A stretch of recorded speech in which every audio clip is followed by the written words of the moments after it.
నమస్కారం. మీ ఇంటి వంటలో బామచేతి వంటకు స్వాగతం.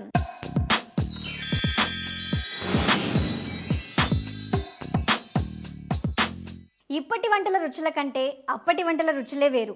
పచ్చడి నుంచి పాయసం దాకా, ఆకుకూరల నుంచి కోడికూర దాకా ఏ వంటైనా సరే అమోఘం, అద్భుతం. ఎందుకంటే అవన్నీ బామచేతి వంటలు కాబట్టి. ఈరోజు బామచేతి వంటలో మా జానకి బామ చేయబోయే వంటలేంటో తెలుసుకుందాం. ఏంటి బామ ఆలోచిస్తున్నావు?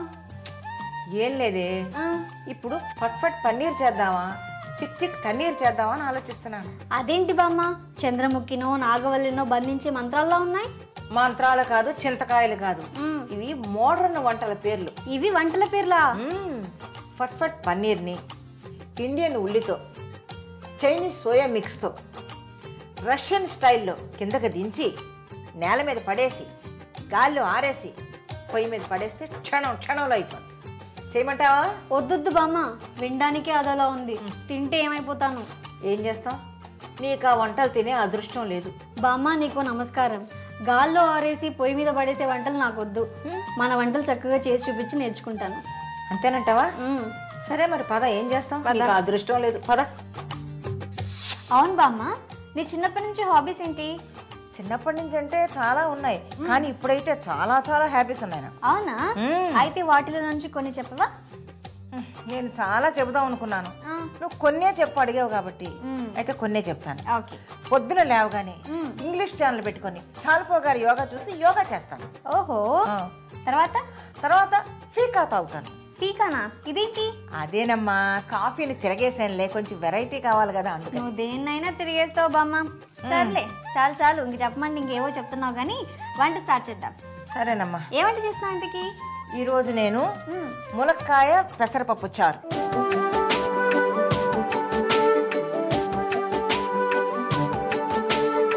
మునక్కాయ పెసరపప్పు చారు. ఓకే, మరి దీనికి కావాల్సిన పదార్థాలు: ఉడికించిన ములక్కాడ ముక్కలు, టమాటో ముక్కలు, ఉడకబెట్టిన పెసరపప్పు, నిమ్మకాయ ముక్కలు, నూనె, దంచిన అల్లం, పసుపు, పచ్చిమిరపకాయ ముక్కలు, ఆవాలు, కరివేపాకు, ఉప్పు, ఉల్లిపాయ ముక్కలు, జీలకర్ర, ఎండుమిరపకాయ. ఓకే బామ్మ, వంట స్టార్ట్ చేద్దాం. అయితే ఏం చేయాలి? స్టవ్ ఆన్ చేయాలి. కడాయి పెట్టేసాము, తర్వాత ఆయిల్ వేసుకోవాలి. మరి బామ్మ, ఈ కూరకి ముందుగా ఏమైనా తయారు చేసుకొని పెట్టుకోవాలా? ఇదిగో పెసరపప్పు ఉడికించి పెట్టుకున్నాము. ఓకే. ములక్కాడలో పసుపు వేసి ఉడికించుకోవాలి. ఓకే. ఇప్పుడు ఇందులో ఏం వేస్తున్నాం మనం? ఆవాలు చిటపెట్లాడితే ఆ తర్వాత అది వేద్దాం. సరే. చిటపెట్లాడుతున్నాయి కదా, తర్వాత ఇప్పుడు మనం ఇందులో జీలకర్ర వేసుకోవాలి. ఓకే. ఆవాలు వేసిన తర్వాత జీలకర్ర వేసుకుందాం. ఇప్పుడు ఇందులో ఎండుమిర్చి కొంచెం కలుపు, గరిటె తీసి. మరి సరే, అలాగుంటే నేనేం చేయను, కలుపుతా ఉండు. అవి కలుపుతున్నప్పుడు మనం ఏం చేయాలి అంటే, కలుపు మళ్ళీ ఇది మాడిపోద్దాము. ఓకే. కొంచెం పచ్చిమిర్చి, ఇప్పుడు చూడు అసలు సౌండ్ వస్తుంది. పచ్చిమిర్చి వేసుకున్నామా, అవి వేగుతూ ఉండగా ఈ ఉల్లిపాయ ముక్కలు కూడా వేసేస్తాం. ఉల్లిపాయలు కూడా మనం వేస్తాం. ఇప్పుడు కొద్దిగా కరివేపాకు. ఇప్పుడు మనం ఏం చేస్తున్నాం, దంచి పెట్టుకున్న అల్లం వేస్తున్నాం. ఓకే. అల్లం అది కలుపు, మిక్స్ అయితే అల్లంలో ఉండే రసం అందులోకి వస్తుంది అన్నమాట. ఓకే. అదొక మంచి డిఫరెంట్ టేస్ట్ వస్తుంది అల్లం వేయడం వల్ల. చాలా మంది అల్లం వెల్లుల్లి పేస్ట్ వేస్తే వేయచ్చు కదా దీని బదులు, కానీ దీన్ని వేయకూడదు. మనం వెల్లుల్లి వేయట్లేదు కదా, ఒట్టి అల్లం వేస్తున్నాం. అల్లం వేయడం వల్ల ఆరోగ్యానికి మంచిది, టేస్ట్ కూడా చాలా బాగుంటుంది. ఓకే. మామూలుగా పప్పులో ఎవరు అల్లం వేయరు, కానీ ఇది వేస్తే బాగుంటుంది. ఓకే. ఓకే. ఇదిగో టమాటో, అల్లం తర్వాత టమాటో ముక్కలు వేస్తాం.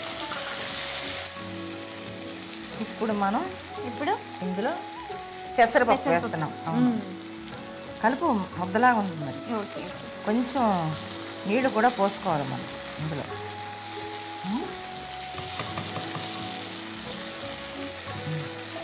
ఇది కొంచెం నీళ్ళు పోయి, నువ్వు నీళ్ళు పోస్తే కొంచెం ఇలా కలిపి చాలా పడుతుంది. మనం ఏమన్నాం, ములక్కాళ్ళు పెసరపప్పు చారు అన్నాం కదా, అందుకని కొంచెం పలచగా ఉంటే నీకు. ఇంకా పైన అయితే కొంచెం చాలు.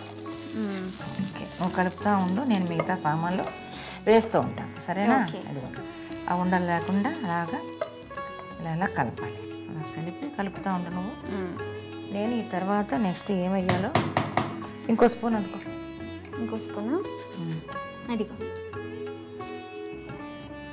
ఇప్పుడు మనం ఇందులో కొంచెం, అంటే మనం ములక్కాళ్ళలో వేసాం కాబట్టి అవును, ఎక్కువ పసుపు అక్కర్లేదు, కొద్దిగా వేసుకుంటే సరిపోతుంది. ఓకే, నీళ్లు పోసి బాగా కలిపిన తర్వాత కొద్దిగా పసుపు వేసుకున్నాం. ఇప్పుడు ఈ ములక్కాళ్ళు కూడా మనం ఇందులో వేసేసుకోవాలి, కలుపు. ఓకే, ఇప్పుడు మనం ఇందులో ఉప్పు వేయలేదు, ఇంకా వేయలేదు, ఇంకా ఉడకాలేమో కదా. అవును, కొంచెం పొంగు రావాలి. గరిటె తీసి ఒక 2 నిమిషాలు వెయిట్ చేస్తే ఓకే పొంగు వస్తుంది కదా. ఆల్రెడీ 2 minutes ఉడికించాలి. బామ్మ, ఇందులో నిమ్మకాయ బదులు ఉన్నాయి, ఇక్కడ నిమ్మకాయ పిండుతున్నామా? అవును, మరి ఇందులో నిమ్మకాయ బదులు చింతపండు పులుసు వేసుకోవచ్చా? చింతపండు ఎప్పుడు వేసేదే కదా, కొంచెం డిఫరెంట్గా ఏదైనా ఉండాలి కదా మనం వంట చేస్తున్నందుకు. నిమ్మకాయ వేస్తే టేస్ట్ ఇంకొక రకంగా ఉంటుంది.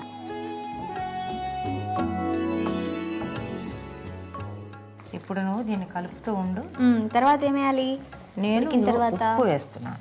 ఓకే, నువ్వు కలుపుతూ ఉండు. ఉప్పు వేసాం కదా మనం. ఇప్పుడు కొంచెం ఉప్పు కలిసిన తర్వాత స్టవ్ ఆఫ్ చేసి నిమ్మకాయ పిండుకోవాలి. స్టవ్ ఆఫ్ చేసిన తర్వాత ఓకే, ఆఫ్ చేసి అంతే అంతే